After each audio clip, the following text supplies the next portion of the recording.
भारतीय अध्यात्म ग्रंथों में अष्टावक्र गीता का स्थान सर्वोपरि है। इस ग्रंथ की तुलना अन्य भारतीय अध्यात्म ग्रंथों से नहीं की जा सकती। हमारे अध्यात्मवेत्ताओं व ऋषि मुनियों ने आत्मज्ञान प्राप्ति के लिए कई विधियां सुझाई है। इनमें प्रमुख है ज्ञान, कर्म, भक्ति, योग, प्रार्थना एवं ध्यान, जिनके द्वारा जीव आत्मज्ञान प्राप्ति कर सकता है या जिनसे अपने स्वरूप का बोध हो जाता है। भारत में विभिन्न धर्म प्रचलित है और आत्मज्ञान प्राप्ति के लिए हर धर्म अपनी सुविधानुसार अपना मार्ग चुनता है, लेकिन अष्टावक्र जी सीधा सीधा मार्ग सुझाते हुए मानव के अज्ञान पर करारी चोट करते हैं। वे किसी क्रिया, विधि, प्रार्थना, पूजा, भक्ति, हठयोग आदि को जरूरी नहीं मानते। उनके मतानुसार ये सभी क्रियाएं भटकन पैदा करने वाली है और जीव अपने अहंकार वश इन क्रियाओं को अपनाता है, जिससे उसके आत्मज्ञान में बाधा पड़ती है। इन क्रियाओं से मानव धार्मिक तो अवश्य बन जाता है, लेकिन उसे आत्मज्ञान प्राप्ति नहीं हो सकती। अष्टावक्र जी के मतानुसार ज्ञान प्राप्ति का मार्ग केवल बोध है। आत्मा कहीं लुप्त नहीं हो गई है, अज्ञानवशी मानव उसे विस्मृत कर बैठा है, जिसे स्मृति में लाना भर है। यदि एक बार वह स्मृति में आ गई तो ये समस्त माया रूपी सांसारिक जाल का अंधकार क्षण भर में विलुप्त हो जाएगा एवं मनुष्य को अपनी वास्तविकता का भान हो जाएगा। आज तुम जो काम, क्रोध, लोभ, मोह आदि से जल रहे हो, मृत्यु से भयभीत हो रहे हो, दूसरे को परेशान कर अपना मतलब हल कर रहे हो, सबका शोषण कर अपना घर भरने की सोच रहे हो, यह सब तुम्हारे अज्ञान के कारण हो रहा है। जिस दिन तुम इन भ्रांतियों को हटाकर अपने स्वरूप को जान लोगे तो स्वयं पर बड़ी कोफ्त होगी और सोचोगे कि मैं किस प्रकार अज्ञानतावश यह सब करता रहा। अष्टावक्र जी ने ये सारी बातें अपनी बात मनवाने के लिए आपको कोई उपदेश नहीं दिया, वरन राजा जनक पर प्रयोग करके वैज्ञानिक दृष्टि से इस सत्य को सिद्ध करके भी दिखा दिया।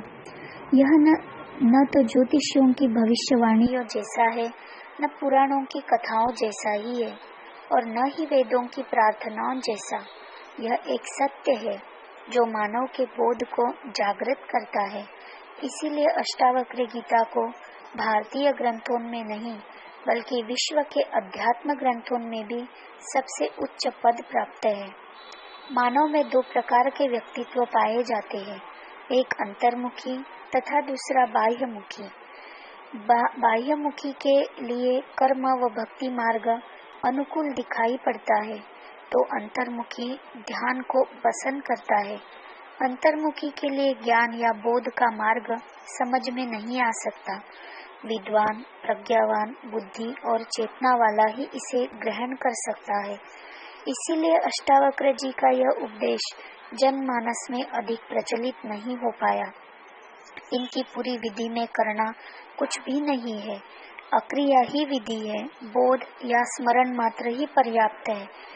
यदि तुमने यह जान लिया कि मैं शरीर, मन आदि नहीं हूँ, बल्कि शुद्ध चैतन्य आत्मा हूँ, तो तुम्हारी समस्त भ्रांतियाँ मिट जाएगी और यही मोक्ष है। मोक्ष कोई स्थान नहीं है, बल्कि मानव चित्त की एक अवस्था है, जिसमें स्थित हुआ वह परमानंद का अनुभव करता है। श्रीमद् भागवत गीता में कृष्ण ने भक्ति, ज्ञान, कर्म का मार्ग अर्जुन को सिखलाया है, किंतु उनका विशेष जोर कर्म पर ही है। अर्जुन कर्म योगी है, क्षत्रिय है, रण के मैदान में अधर्मियों के सामने खड़ा है। इन अधर्मियों व आतताइयों का विनाश करना उसका कर्तव्य है। युद्ध से भागना कायरता है। जो सच्चाई, पूर्ण निष्ठा, ईमानदारी व लगन से अपने कर्म को करता है, वह स्वर्ग का अधिकारी होता है। फिर जो कर्म निष्काम, लोकहित में ईश्वर की आज्ञा समझकर समर्पण भाव से किया जाता है, वह कर्म कभी बंधन का कारण नहीं बनता। जो कर्म स्वार्थवश, अहंकारवश किए जाते हैं, वे बंधन का कारण बनते हैं। कृष्ण का यह उपदेश सांसारिक व्यक्तियों के लिए तो उपयुक्त है और इसका सांसारिक प्राणियों के लिए विशेष महत्व का भी है, लेकिन अष्टावक्र जी का उपदेश मोक्ष प्राप्ति की इच्छा रखने वाले मुमुक्षुओं के लिए है, जिनमें आत्मज्ञान प्राप्ति की उत्कट अभिलाषा है। इसीलिए सामान्य जनमानस इससे अप्रभावित रहा है। यह साधु सन्यासियों, ध्यानियों व अन्य साधनारत व्यक्तियों के लिए सच्चा मार्गदर्शक है। अष्टावक्र जी ने आत्मज्ञान प्राप्ति की उत्कट अभिलाषा रखने वालों को भटकाया नहीं। वे विभिन्न ज्ञान की विधियां नहीं बतलाते, वे एक बोध की विधि ही बतलाते हैं जो अनूठी, भावातीत, समय, देश और काल की सीमा से परे पूर्ण वैज्ञानिक है। यह भारतीय अध्यात्म की ऐसी धरोहर है जिसके बारे में ज्यादा कुछ कहना सूर्य को दीपक दिखाने के समान है।